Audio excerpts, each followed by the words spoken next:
তুমি কি সেই সৌভাগ্যবান ব্যক্তি যার চাওয়া পূরণ হতে চলছে?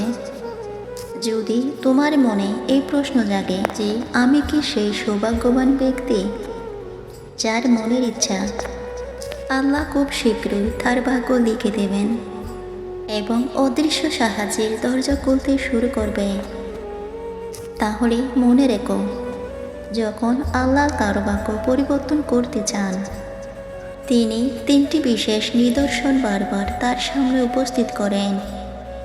মনে রেখো, ভালোবাসা, পরিশ্রম ও আন্তরিকতার সাথে দোয়া এমন শক্তিশালী জিনিস যা ভাগ্য পর্যন্ত বদলে দিতে পারে। আল্লাহ কোরআনে বলেন, আমার কাছে প্রত্যেক বস্তুর ভাণ্ডার রয়েছে, আমি নির্দিষ্ট পরিমাণে তা অবতীর্ণ করি এবং পৃথিবীতে নিশ্চিত বিশ্বাসীদের জন্য নিদর্শন সমূহ রয়েছে। আর তোমাদের নিজেদের মধ্যেও নির্দেশন রয়েছে, তবে কি তোমরা দেখবে না? আর আকাশে রয়েছে তোমাদের রিজিক এবং যা তোমাদের প্রতিশ্রুত হয়েছে। এটাই আল্লাহর একান্ত বৈশিষ্ট্য যে তিনি সব কিছু জানেন এবং তিনি সর্বোত্তম পরিকল্পনাকারী। যখন কিছু তোমার জন্য নির্ধারিত হয় তো তোমার কাছে পৌঁছাবে। যে দুটি বড় ভুল তোমার ভাগ্য পরিবর্তনের পথে বাধা সৃষ্টি করতে পারে এবং তোমার কাঙ্ক্ষিত জিনিসকে তোমার জীবন থেকে দূরে সরিয়ে দিতে পারে, তা হলো নাম্বার 1, ভুল পথে চলা।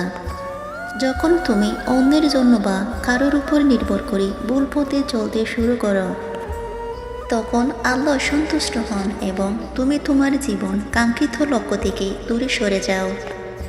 নাম্বার 2, অন্ধকার হারিয়ে যাওয়া।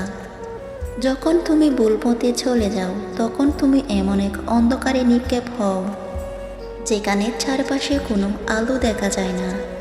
মনে রেখো, আল্লাহর ন্যায় বিচার নিশ্চিত। যদি তুমি ভুল কৃতকর্মের জন্য অনুতপ্ত না হও, ক্ষমা প্রার্থনা না করো, তাহলে এক সময় তোমার কর্মফল তোমার দিকে ফিরে আসবেই, হোক বা ভালো কিংবা মন্দ। আল্লাহ আমাদের মধ্যে ভালো মন্দের সংমিশ্রণ রেখেছেন এবং যারাই নিজের আত্মশুদ্ধি নফসের পরিশুদ্ধি করে তারাই শ্রেষ্ঠ পুরস্কারের অধিকারী হয়। কুরআনে আল্লাহ বলেন, তিনি তোমাদেরকে বেছে নিয়েছেন এবং দিনের বিষয়ে তোমাদের উপর কোনো কঠিনতা রাখেননি। আর আল্লাহ তোমাদের কাজসমূহ দেখছেন। প্রত্যেক ব্যক্তিকে তার কৃতজ্ঞতাপূর্ণ প্রতিদান দেওয়া হবে এবং তিনি তাদের কাজ সম্পর্কে সর্বাধিক জ্ঞান। আল্লাহ আরও বলেন, এরা সেই লোক যাদের অন্তরে আল্লাহ ঈমান দিকে দিয়েছেন এবং তাদেরকে তার পক্ষ থেকে এক বিশেষ বহু দ্বারা শক্তিশালী করেছেন। তিনটি বিশেষ নির্দেশনা যা প্রমাণ করে আল্লাহ তোমার ভাগ্য পরিবর্তন করতে চলেছেন ইনশাআল্লাহ।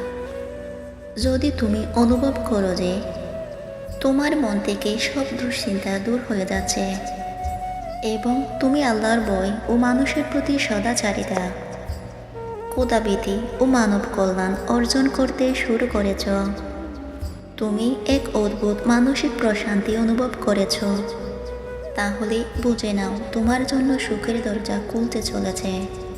আল্লাহ কোরআনে বলেন, যে ব্যক্তি নিজেকে আল্লাহর অনুবর্তে সমর্পিত করে এবং সে সৎকর্মপরায়ণ, সে তো সুদৃঢ় এক বন্ধন ধারণ করল আর সমস্ত কাজের পরিণতি আল্লাহর কাছে পৌঁছাবে। কোনো ব্যক্তির জন্য সেরা উপায় হলো এমন কাউকে খুঁজে বের করা যে তার জন্য আন্তরিকভাবে দোয়া করবে।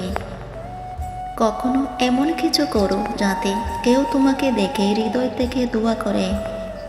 যদি আল্লাহ তোমার ভাগ্যে কিছু লিখে রাখেন, তা অবশ্যই তোমার কাছে পৌঁছাবে, যে কোনো বন্ধ দরজা ভেঙে। আর যদি তোমার ভাগ্যে কিছু না থাকে, তাহলে দোয়া অর্জন করে তা সম্ভব। যদি তুমি আজ হতাশ ও দুশ্চিন্তা প্রস্তুত থাকো, তাহলে অন্যের জন্য কল্যাণ কিছু করো এবং দোয়া অর্জন করো।